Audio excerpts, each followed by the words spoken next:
जय हिंद दोस्तों। स्वागत है आप सभी का जियोस्फीयर एकेडमी पर।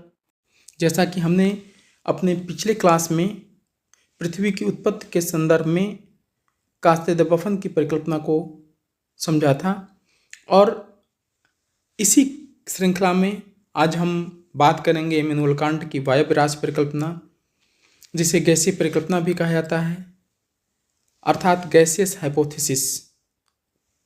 तो आज हम शुरू करते हैं इमैनुअल कांट की गैसियस हाइपोथेसिस को समझने का प्रयास करते हैं। यहाँ हम देखते हैं कि कांट महोदय जर्मन दार्शनिक थे।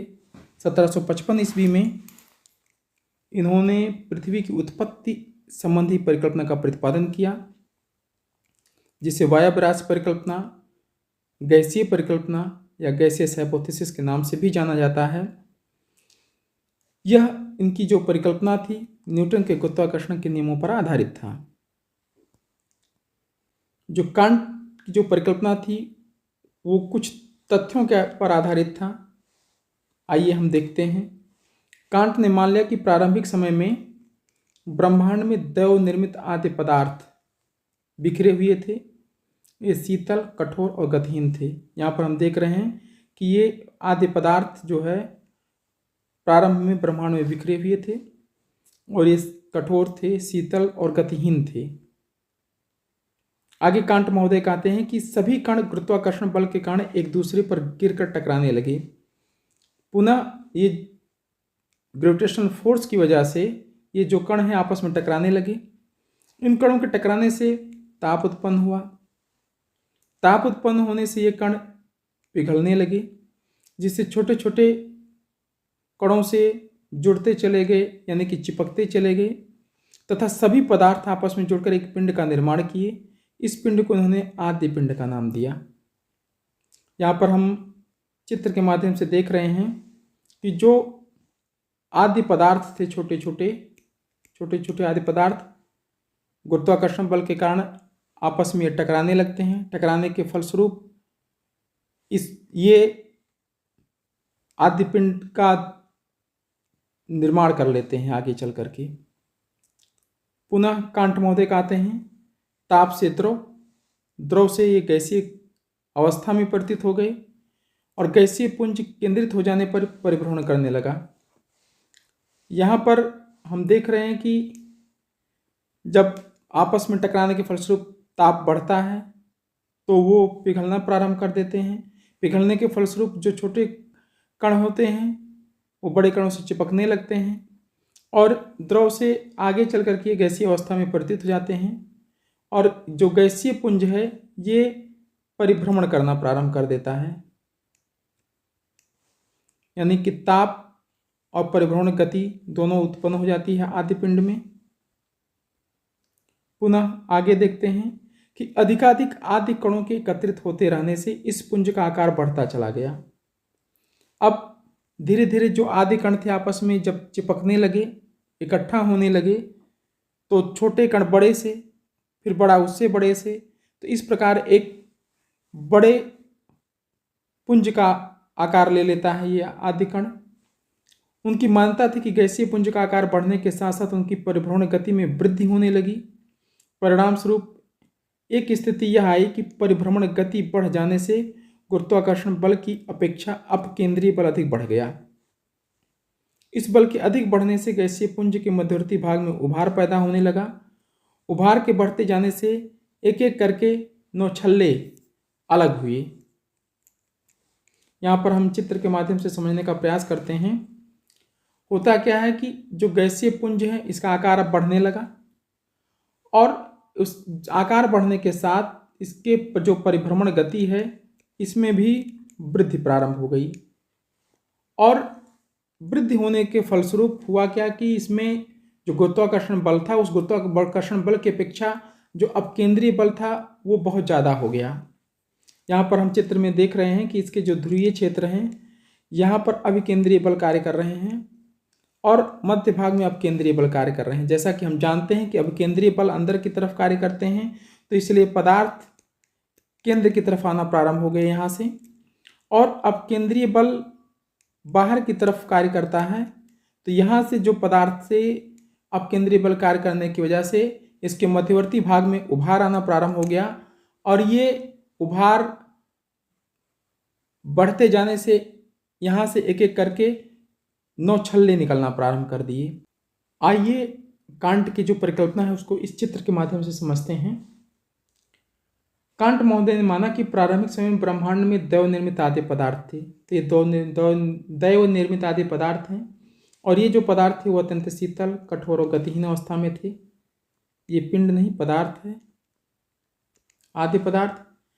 अब जो ये आदि पदार्थ थे इसमें गुरुत्वाकर्षण शक्ति के कारण ये एक दूसरे से टकराना प्रारंभ कर देते हैं और जब ये टकराना प्रारंभ कर देते हैं तो टकराने के क्रम में इसमें ताप की उत्पन्न हो जाता है और ताप से ये पिघलना प्रारंभ करते हैं।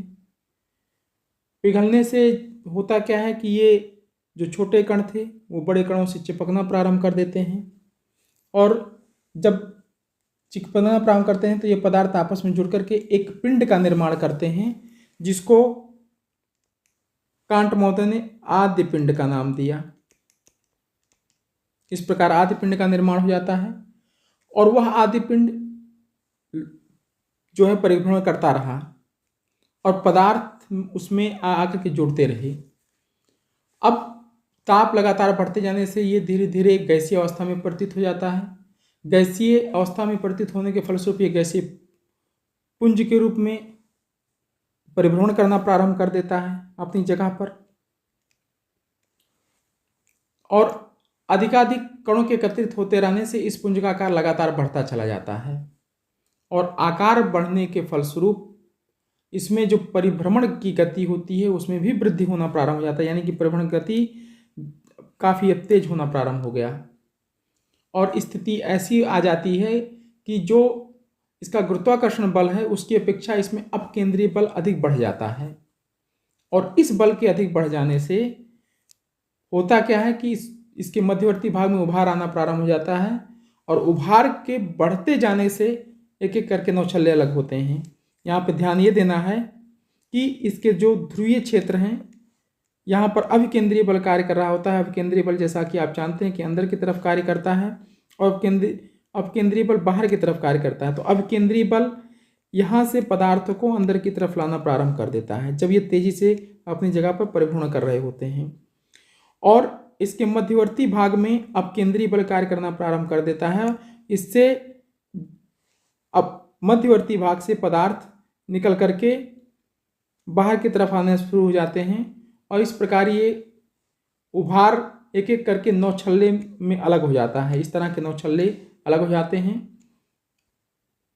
और उन्हीं 9 छल्लों के निकलने के बाद जो ये पिंड है, जो 9 छल्ले निकलते हैं, जब वो ठंडे हो जाते हैं और ठोस होकर के टूट जाते हैं तो 9 ग्रहों का निर्माण होता है और पिंड का जो शेष बचा भाग होता है वही हमारा सन कहलाता है।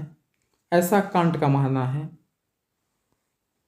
यहाँ पे हम चित्र के माध्यम से देखते हैं, ये आदि पिंड है। आदि पिंड तेजी से परिभ्रमण कर रहा होता है अपनी जगह पर। तो परिभ्रमण करने के फलस्वरूप होता क्या है कि इसके मध्यवर्ती भाग में अपकेंद्रीय बल कार्य करना प्रारंभ कर देता है और अपकेंद्रीय बल कार्य करने के फलस्वरूप यहाँ पे हम देख रहे हैं कि इससे धीरे धीरे 9 छल्ले एक एक करके निकलना प्रारंभ कर देते हैं और ये 9 छल्ले आगे चल करके ठंडे होकर के ग्रहों का निर्माण कर देते हैं जब ये ठोस अवस्था में बदल जाते हैं और जो आदि पिंड का शेष भाग बचता है वो सूर्य कहलाता है। पुनः आगे देखते हैं। इस प्रक्रिया में 9 गोलाकार छल्ले बने जो कि निहारिका के रूप में अलग हो गए। यही आगे चलकर ठोस 9 ग्रह कहलाए तथा इसी प्रक्रिया की पुनरावृत्ति से इनके उपग्रह बने। जो अवशिष्ट बचा भाग है वह सूर्य बना। इस प्रकार सौर परिवार की रचना हुई और कांट ने कहा कि मुझे पदार्थ दो, मैं पृथ्वी की उत्पत्ति कर दिखाऊंगा। ये स्टेटमेंट कांट का काफ़ी महत्वपूर्ण है, कई एग्जामों में पूछा भी गया है। यहाँ हम चित्र के माध्यम से एक बार देखने का प्रयास करते हैं। ये आद्य पदार्थ है। आद्य पदार्थ अपनी जगह पर तेजी से परिभ्रमण कर रहा होता है। परिभ्रमण करने के क्रम में उसके मध्यवर्ती भाग में अब केंद्रीय बल कार्य कर रहा होता है। अब केंद्रीय बल कार्य करने के फलस्वरूप इसके जो मध्यवर्ती पदार्थ हैं वो धीरे धीरे नौछल्लों के रूप में बाहर निकल आते हैं, और यही नौछल्ले आगे चल करके जो अलग हुए ये ठोस रूप को ग्रहण कर लेते हैं, और ये नवग्रह आगे नवग्रह कहलाते हैं। उसी से ये देखिए हमारी पृथ्वी का निर्माण होता है, और जो शेष बचा भाग वो हमारा सन है, ऐसा कांट महोदय का मानना है। अब कांट महोदय की जो परिकल्पना है उसमें बहुत सारी कमियां रही हैं, विभिन्न विद्वानों द्वारा उसकी आलोचनाएं की गई हैं। उन आलोचनाओं को हम देखते हैं। कांट ने इस विषय में नहीं बताया कि आदि कणों की उत्पत्ति कैसे हुई। जो आदि कण विद्यमान थे ब्रह्मांड में वो कहाँ से आए, इसके बारे में कांट मौन है। कणों के आपसी टकराव से भ्रमण गति पर कोई प्रभाव नहीं पड़ता। फिर जब पदार्थ शीतल, ठोस और गतिहीन थे तो अचानक गति कैसे पैदा हो गई, ये विज्ञान के नियमों के विरुद्ध है। आगे देखते हैं, कणों में अचानक गुरुत्वाकर्षण बल कहाँ से उत्पन्न हुआ। इसका जवाब कांट महोदय नहीं दे पाते। कांट की यह मानता है कि गैसीय पुंज का आकार बढ़ने के साथ साथ उसकी परिभ्रमण गति में वृद्धि होने लगी।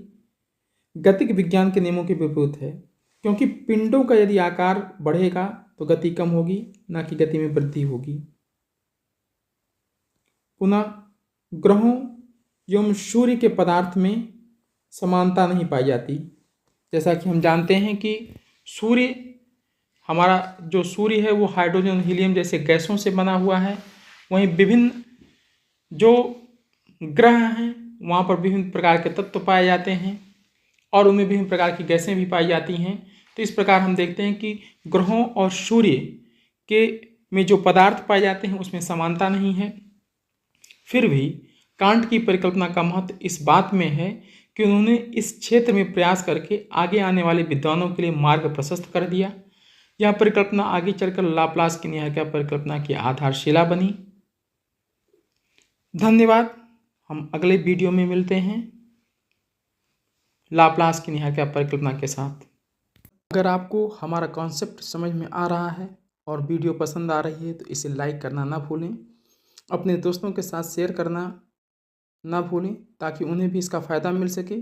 साथ ही कमेंट करके बताइए कि हमारा यह वीडियो कैसा लगा। इस वीडियो का नोट्स आपको हमारे Telegram channel Geosphere Academy official पर मिलेगा, जिसका लिंक आपको डिस्क्रिप्शन में मिल जाएगा। धन्यवाद।